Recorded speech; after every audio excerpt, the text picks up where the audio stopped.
All right, Spearheads. Today we're going to do a video outlining and highlighting a brand that I have come to really appreciate for a couple different reasons.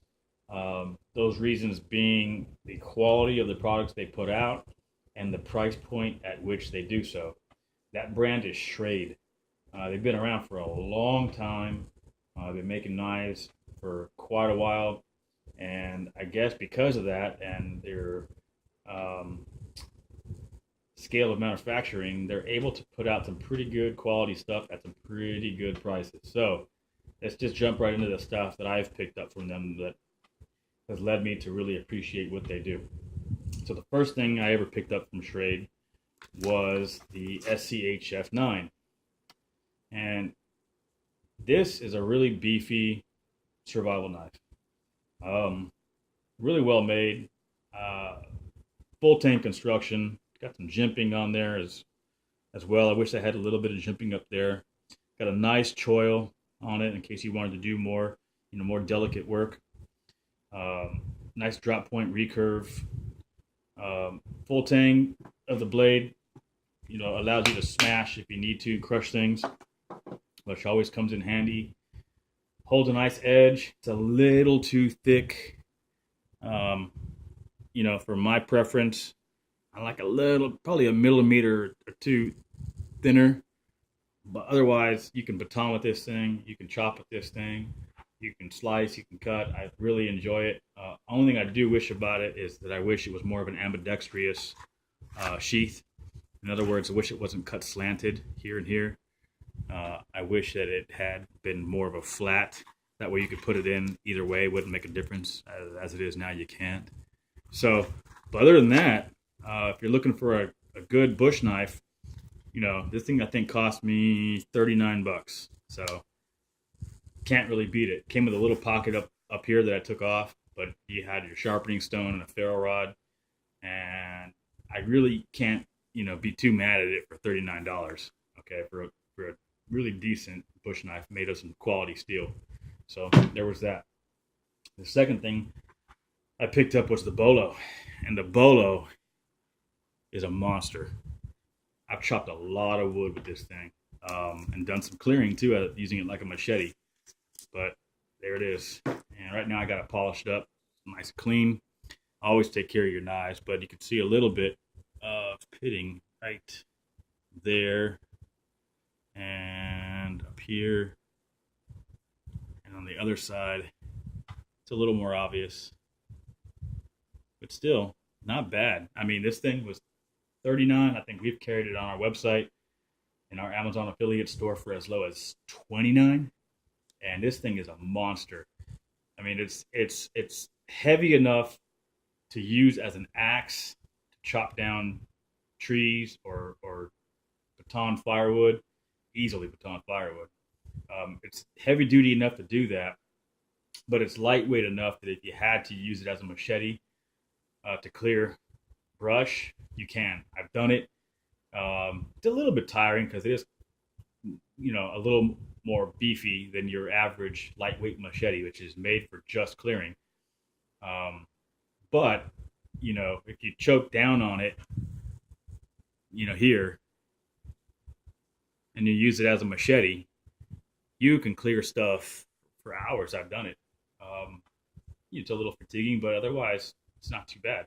You choke up on it, though, up here, man, you use that to chop a tree or a sapling or something like that. It comes down in no time. Trust me, I've done that too. So, quality item for me is full tang, rubberized grip, for $39, and again, we've had it for as low as $29. This thing just really does the job for me. As you can see, the blade itself is as long as the entire blade of the SCHF9, so it is pretty sizable. It's formidable, put it that way. This ain't no punk. So it comes with a really nice sheath. Got a little pocket up here as well, which comes with a diamond sharpening stone, which is nice to have in your sheath always, and of course a ferro rod, which is good. And this thing does make spark, if I'm not mistaken. Let me see.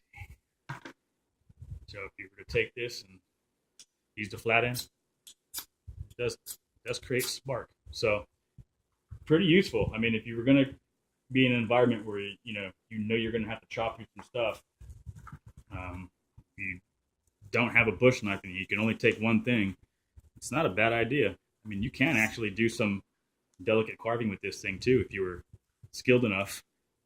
You practice, and I've done that too as well. You can feather a little bit with this. It's you can choke up on it, get some work done. So for $39, I might be going for a little more now, but that's a good buy. And again, I guess just because they're scale of their manufacturing, they can offer stuff like that at a price point like that. So the next thing I picked up was the neck knife. This is the SEHF 14, little drop point fixed blade, solid little knife, G10 handles, full tang, you can crush, jimping up top. No choil, but you really don't need it just because of the way the knife is shaped, in my opinion. You can still do the delicate work. But a real quality knife. I can't really complain about this one either. I like this knife. This is a good neck knife. It comes with a nice Kydex sheath. I threw a little 550 cord on there and a little extra up top to go around where the neck goes, and do a double fisherman's knot so I can loosen it up, if I want to, and tighten it down. But this thing works for me. I really enjoy this knife. I use it quite a bit when I'm out, in the sticks in the woods for rapid access. The Kydex bolts are good. Rattles a little bit.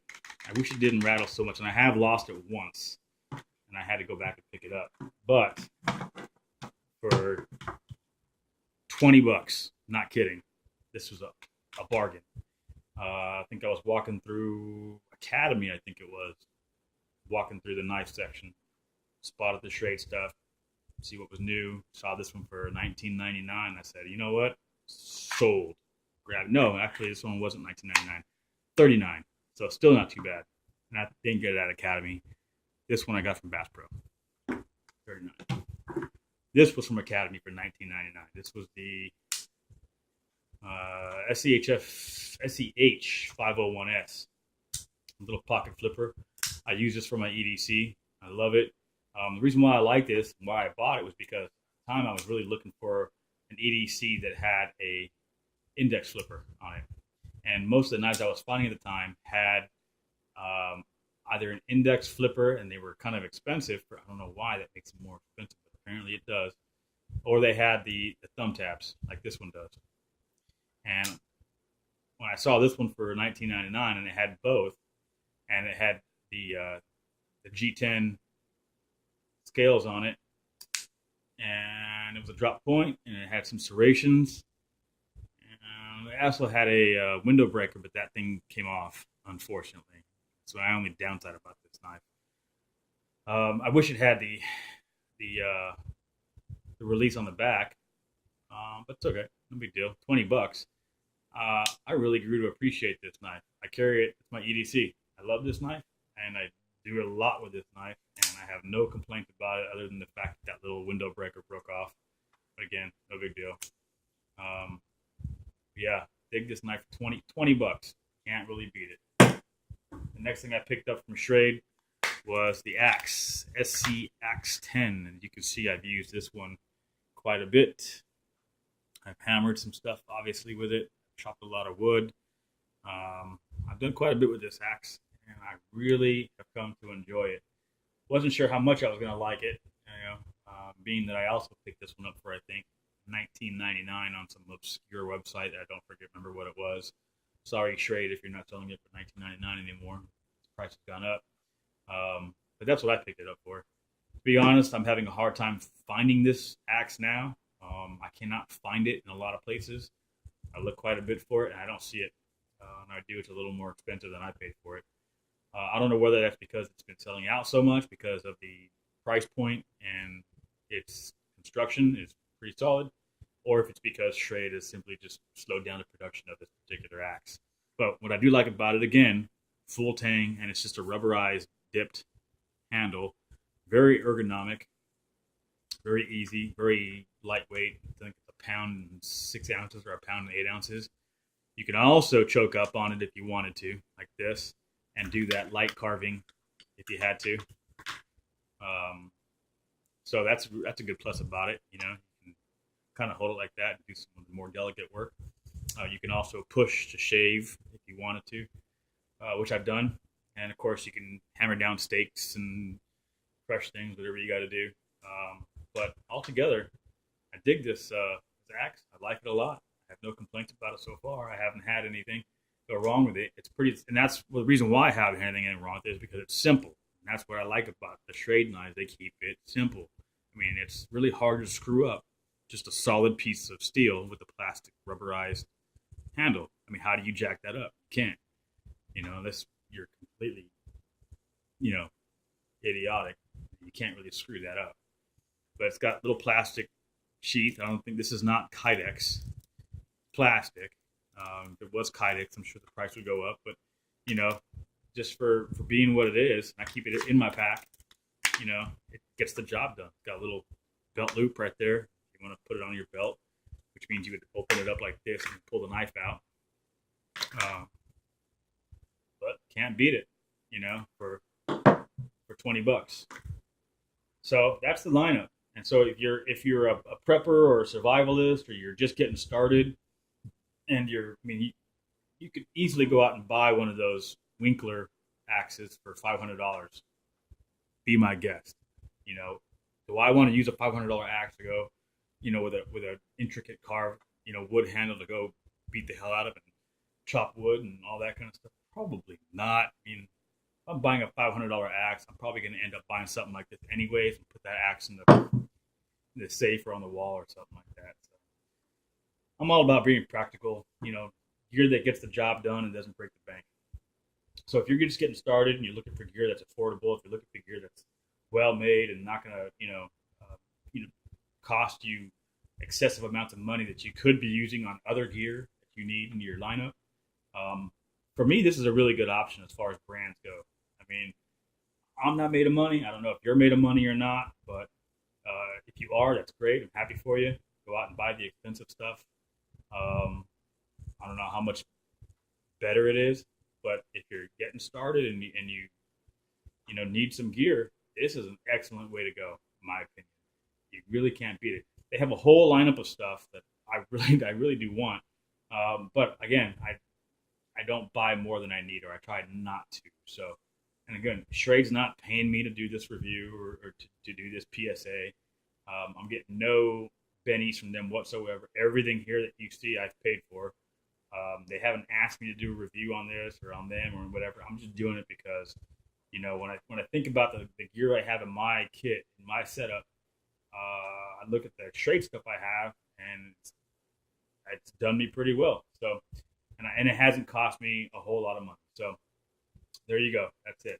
Schrade is a pretty decent lineup. If you have any questions, leave them in the comments down below. I'll be more than happy to answer any questions about the gear that I have here. If it's questions about gear that you don't see here, I probably don't have a lot of insight into it, so I'll save you the time. But again, hope that helps. And that's all I got for you today. All right, Spear Survival out.